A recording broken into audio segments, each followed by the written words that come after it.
میرے نبی پاک علیہ السلام نے فرمایا جس کے ذمے بہنیں لگ گئی، جس کے ذمے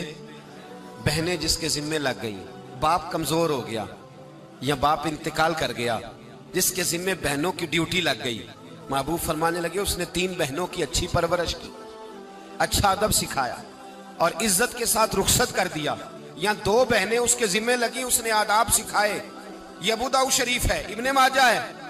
اور پھر ان کو رخصت کر دیا عزت کے ساتھ۔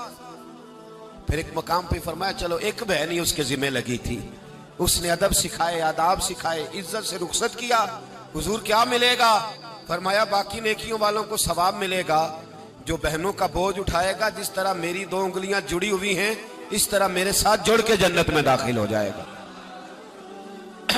ابھی اس حق کا تعین کس نے کیا؟ نبی پاک صلی اللہ علیہ وسلم۔ اب اگر کہیں یہ کہا جائے کہ بس بھئی صحیح ہو گیا، تمہارا کیا کام ہے، تمہاری کوئی ذمہ داری ہے، تم نے کوئی ٹھیکہ اٹھایا ہوا ہے، تم کوئی زیادہ سیانے ہو، تم کوئی زیادہ سمجھدار ہو، تو اسے کہا جائے گا ذرا ٹھہر جا، اس طرح کی بات نہ کر، یہ وہ حق ہے جو میرے مصطفیٰ نے بیان فرمایا ہے۔ جہاں بیوی کے حقوق بیان فرمائے وہاں میرے نبی پاک نے بہن کے حقوق بھی بیان فرمائے۔ دیکھیے نا، جناب ام ہانی حضرت علی کی سگی ہمشیرہ تھی،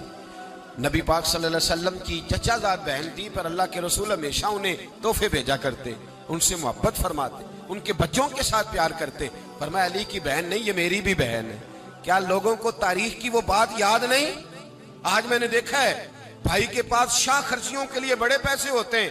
بھائی کے پاس بڑا سرمایہ ہے، جب شاہ خرچیاں کرنی ہو، سال کے بعد 2-3 چکر کاغان نران کے بھی لگانے ہو تو اس کے پاس روپیہ ہے، پیسہ ہے، اور اگر اس کی اماں کہہ دے کہ بیٹا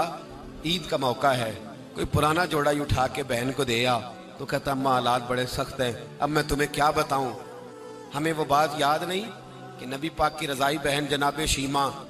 جب ان کے قافلے کے خلاف مسلمان لڑے، انہوں نے جنگ کی اور وہ قید ہو کے آئیں، تو حضرت ابو ہریرہ سے کہنے لگی جا کے مصطفیٰ کریم کو بتاؤ میں تمہاری بہن ہوں۔ حضرت ابو ہریرہ کہتے ہیں میں بی بی کا پرانا دوپٹہ دیکھتا، اس کی کیفیات دیکھتا، پھر جملے دیکھتا، مجھے سمجھ نہ آتی، تو میں نے جا کے حضور سے کہا کوئی شیمہ نام کی بی بی ہے؟ تو کہتے ہیں ابھی میں نے جملے بھی پورے ادا نہیں کیے، نبی پاک ممبر سے اٹھ کے کھڑے ہو گئے اور رسول پاک کی چادر مبارک ممبر پہ رہ گئی، محبوب اٹھ کے گئے اور پھر جناب شیمہ کو گھر لے گئے اور پھر فرمایا عائشہ کو بلاؤ، فاطمہ کو بلاؤ، سودا اور حفصہ کو بلاؤ، ان سب سے کہو آؤ دیکھو میری بہن میرے گھر میں آئی۔ یہ رشتوں کا احساس، یہ رشتوں کی کیفیات، یہ درد، یہ سوز، یہ حضور نے ہمیں تعین کر کے دیا ہے، یہ نبی پاک علیہ السلام نے ہمیں بتا کر کے دیا ہے۔ حضور نے ڈھیروں تحفے دیے اور ایسی آفر کی جس کے لیے امت تڑپتی ہے، ترستی ہے۔ حضور نے فرمایا شیمہ اگر تو پسند کرے تو تیرے لیے مدینے میں مکان نہ بنا